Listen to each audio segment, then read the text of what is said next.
আজি মই আপোনালোকলৈ লৈ আহিছোঁ খুব বঢ়িয়া এটা ফেচ পেক যেটো ফেচ পেকে আপোনালোকৰ স্কিনখনত কলা দাগ দূৰ কৰাত সহায় কৰিব আৰু লগতে আপোনালোকৰ স্কিনখনত যদি বয়সৰ বলিৰেখা সোনকালে আহিবলৈ ধৰিছে সেই বলিৰেখা দূৰ কৰাটো সহায় কৰিব আৰু ইয়াৰ উপৰিও এই ধূলি বালি প্ৰদূষণেৰে ভৰা সিজনটোত আপোনালোকে আপোনালোকৰ স্কিনখনৰ যত্ন কেনে ধৰণে কৰিব লাগে তাৰ বাবেও মই কেইটামান টিপছ আগবঢ়াম যি কেইটা টিপছে আপোনালোকক স্কিনখন গ্লো কৰাত সহায় কৰিব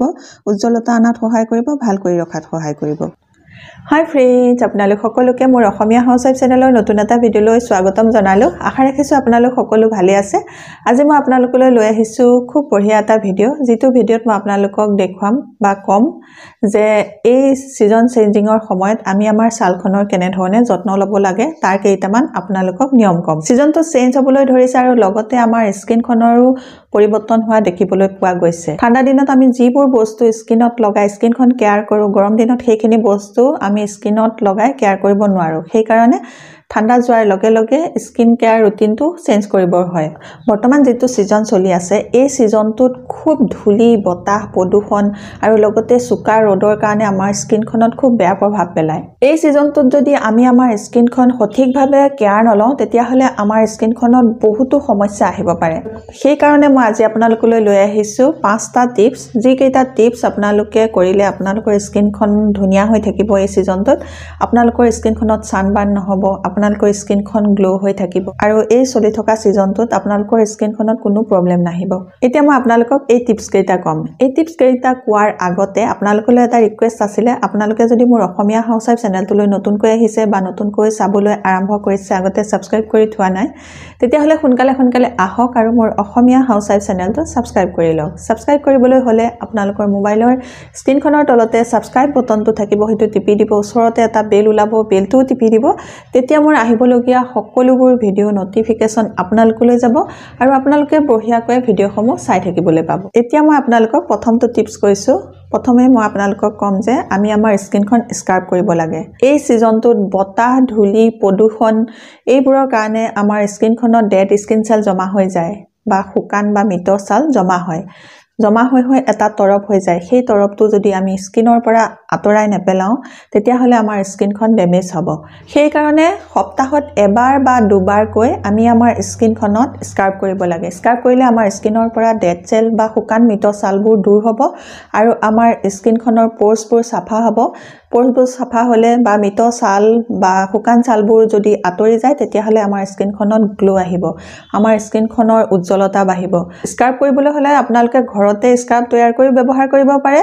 নহলে আপোনালোকে বজাৰৰ স্ক্ৰাবো ব্যৱহাৰ কৰিব পাৰে মই কম যে আপোনালোকে ঘৰৰ নেচাৰেল প্ৰডাক্টবোৰে স্ক্ৰাব বনাই পেলাই ব্যৱহাৰ কৰক তেতিয়া আপোনালোকৰ স্কিনখন ভাল হৈ থাকিব ড্যামেজ নহব ঘৰতে স্ক্ৰাব তৈয়াৰ কৰিবলৈ হলে আপোনালোকে কফি লব কফি লগত পিছি লোৱা চেনি লব আৰু সেই কফি আৰু চেনিৰ লগত হয় আপোনালোকে বিলাহীৰ ৰস লব পাৰে বিলাহীৰ ৰস নললে আপোনালোকে অকনমান গাখীৰ মিক্স কৰি পেলাই আপোনালোকে স্কিনত স্ক্ৰাব কৰিব পাৰে এনেদৰে স্ক্ৰাব কৰিলে আপোনালোকৰ স্কিনখনৰ পোৰ্ছবোৰ সাফা হ'ব স্কিনখনত ফ্ৰেছনেছ আহিব স্কিনখন গ্লো হ'ব 2 নম্বৰতে কম আপোনালোকে এই সিজনটোত স্কিনত সান প্ৰটেকচন লোৱাটো বহুত জৰুৰী সান প্ৰটেকচন লবলৈ হলে আপোনালোকে সানস্ক্ৰিন লগাব লাগিব সানস্ক্ৰিন লগোৱাটো বহুত জৰুৰী কাৰণ এই সিজনটোত ৰ'দটো বহুত চুকা হয় সেই ৰ'দে আমাৰ স্কিনখনত সানবাৰ্ন সৃষ্টি কৰিব সান টেনৰ সৃষ্টি কৰিব আৰু স্কিনখন ড্যামেজ কৰিব ৰ'দৰ যেটো কিৰণ ইউভি ইউভিবি কিৰণ বহুত ক্ষতিকাৰক হয় আমাৰ স্কিনৰ কাৰণে যদি ৰ'দে আমাৰ স্কিনখন পুৰে তেতিয়া হলে স্কিনত যে কলা দাগ হয় সকলকে পিগমেন্টেশন হয় মেইন কাৰণ হল স্কিনখন সাফা নকৰাটো আৰু স্কিনখনত সান প্ৰটেকচন নলগোৱাটো সেই কাৰণে সান প্ৰটেকচন লগোৱাটো বহুত জৰুৰী হয় সান প্ৰটেকচনৰ কাৰণে আপোনালোকে সানস্ক্ৰিন লগাব লাগিব আৰু সেই সানস্ক্ৰিনটো আপোনালোকে SPF 50 PA++ থকা হ'ব লাগে SPF 50 ওপৰত বা PA++ থকা হলে বেছি ভাল হয় তেনে ধৰণৰ সানস্ক্ৰিনে আপোনালোকৰ স্কিনখন সানবাৰ্নৰ পৰা প্ৰটেক্ট কৰি ৰাখিব পাৰিব ইয়াৰ উপৰিও প্ৰতি 3 ঘণ্টাৰ অন্তৰে সানস্ক্ৰিন লগাই থাকিব লাগে কাৰণ এবাৰ আমি সানস্ক্ৰিন লগোৱাৰ পাছত সেই সানস্ক্ৰিনখিনিয়ে মাত্ৰ 3 ঘণ্টাৰ কাৰণেহে আমাৰ স্কিনখন প্ৰটেক্ট কৰি ৰাখে তাৰ পাছত সেই সানস্ক্ৰিনখিনিয়ে কাম নিদিয়া হয় সেই কাৰণে প্ৰতি 3 ঘণ্টাৰ অন্তৰে সানস্ক্ৰিন লগাই থাকিব লাগে তেতিয়া আমাৰ স্কিনখন সানবাৰ্ন নহব এতিয়া মই আপোনালোকক 3 নম্বৰতে কম এই সিজন চোৱা বহুত ধূলি প্ৰদূষণৰে ভৰা হয় এই প্ৰদূষণৰ সময়ত বা ধূলি বতাহৰ সময়ত আমাৰ স্কিনখনত এলাৰ্জি হোৱাও দেখিবলৈ পোৱা যায় ৰঙা ৰঙা ফুহা উঠে খজুৱাই খজুৱাই চকল উঠে এনে ধৰণৰ সমস্যা বহুত মানুহৰে হয় আৰু এই সিজন সোৱাত ঘৰৰ পৰা বাহিৰলৈ ওলাই গলে মোৰো হয় সেই কাৰণে মই কি ধৰণে এই সমস্যাটোৰ পৰা হাত সাৰিব পাৰি এতিয়া মই আপোনালোকক হেতু কম এই সিজনটোত যেতিয়া আপোনালোকে গা ধুব গা ধোৱা পানীখিনি নিমপাত বইল কৰি সেই বইল কৰা পানীখিনি আপোনালোকে গা ধুব পাৰে এনে কৰিলে আপোনালোকৰ স্কিনখনত এলাৰ্জি নহব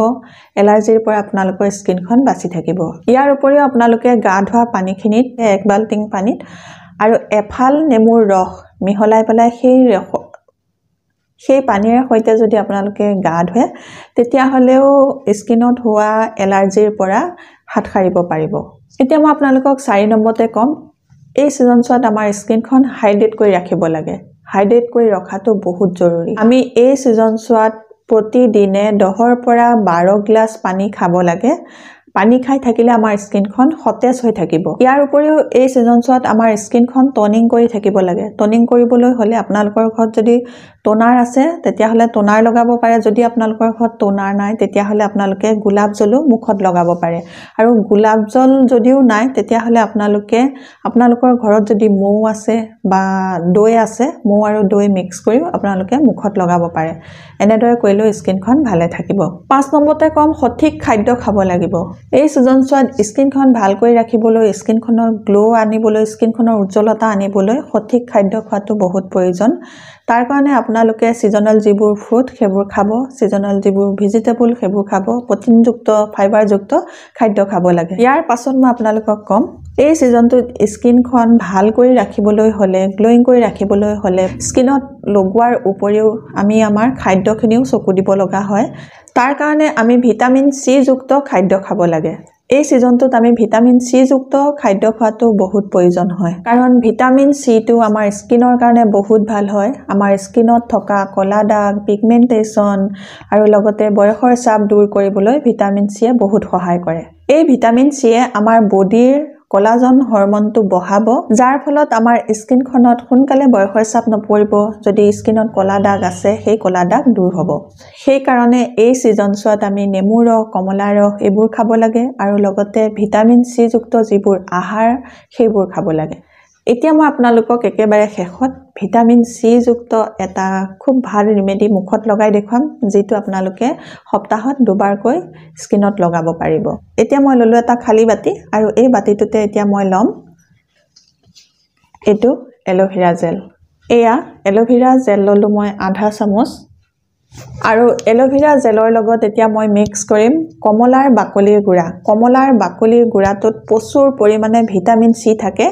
আৰু সেইটো আমাৰ স্কিনৰ কাৰণে বহুত ভাল হয় কমলা খাই আপোনালোকে বাকলিটো পেলাই নিদিব এতিয়া পখৰ ৰ'দ দি আছে ৰ'দত আপোনালোকে কমলা খাই বাকলিটো শুকুৱাই থক আৰু তাৰ গুড়া বনাই থৈ দিয়ক গোটেই বছৰটো আপোনালোকে ব্যৱহাৰ কৰি থাকিব পাৰিব এটো মই ঘৰতে বনাই থোৱা গুড়া এতিয়া মই ইয়াৰ পৰা লম আধা চামুচ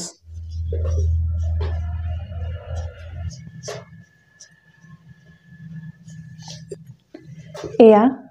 কমলাৰ বাকলিৰ গুড়া মই এলোভেৰা জেলৰ লগত আধা চামুচ ললো তাৰ পাছত দুইটা বস্তু মিক্স কৰি লৈছো দুইটা বস্তু ইয়া মিক্স কৰি ললো মিক্স কৰি লোৱাৰ পাছত ইয়াৰ লগত মই মিক্স কৰিম এটো নাৰিকল তেল এতিয়া আপোনালোকে ক'ব যে এই সিজনটোত নাৰিকল তেল লগাব পাৰিমনে নাৰিকল তেল আপোনালোকে প্ৰতিটো সিজনতে লগাব পাৰিব গোটেই বছৰটোৱে নাৰিকল তেল স্কিনত লগোৱাটো ভাল হয় আৰু এতিয়া আপোনালোকৰ যদি কাৰোবাৰ বেছিকৈ স্কিনখন অইলি তেতিয়া হলে আপোনালোকে নাৰিকল তেলটো নিদিব ইয়াৰ ঠাইত আপোনালোকে নেমু ৰস দিব পাৰে নহলে বিলাহী ৰস দিব পাৰে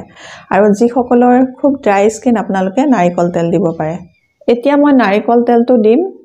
4 পা 5 টোপাল নাৰিকল তেলটো বেছি দিব নালাগে 4 পৰা 5 টোপাল নাৰিকল তেল দিলেই হ'ব নাৰিকল তেল কমলাৰ বাকলি গুড়া এলোভেৰা জেল তিনিটা বস্তু মিক্স কৰি লৈছো এটো এতিয়া খুব ধুনিয়া ভিটামিন সি যুক্ত ফেস প্যাক হল এই ফেস প্যাকটো মুখত লগাব আৰু মুখখনত লগোৱাৰ আগতে আপোনালোকে মুখখন খুব ধুনিয়াকৈ ফেস ওয়াশ কৰি ল'ব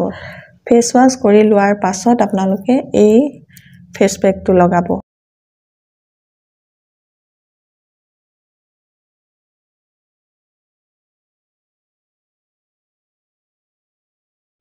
এতিয়া মই ফেচ পেকটো লগাই ললো আৰু মোক ফেচ পেকটো মুখত লগোৱা হৈ গল